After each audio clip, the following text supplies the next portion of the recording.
Hoje é quarta-feira da quinta semana da Quaresma, dia 10 de abril.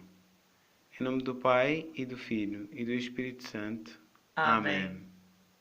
O Senhor chamou-nos para o reino do seu amado Filho, que nos remiu com o seu sangue.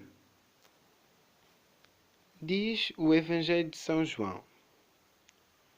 Naquele tempo dizia Jesus aos judeus que nele tinham acreditado: se permanecerdes fiéis à minha mensagem, sereis verdadeiramente meus discípulos. Conhecereis a verdade e a verdade vos tornará livres.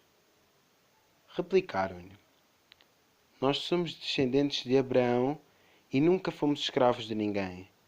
Como é que tu dizes, sereis livres? Jesus respondeu-lhes: em verdade vos digo, todo aquele que comete o pecado é servo do pecado, e o servo não fica na família para sempre.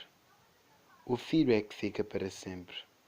Pois bem, se o Filho vos libertar, sereis realmente livres.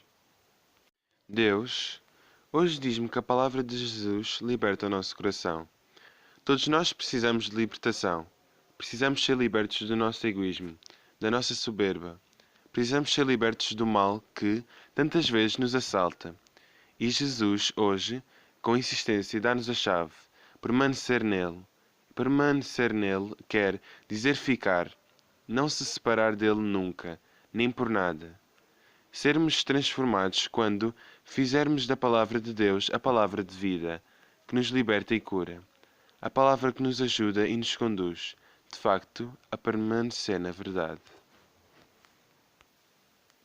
Senhor, ajuda-me a parar hoje a optar por permanecer em Ti, na Tua palavra, em cada circunstância, em cada atitude, em cada decisão que tenha que tomar na minha vida.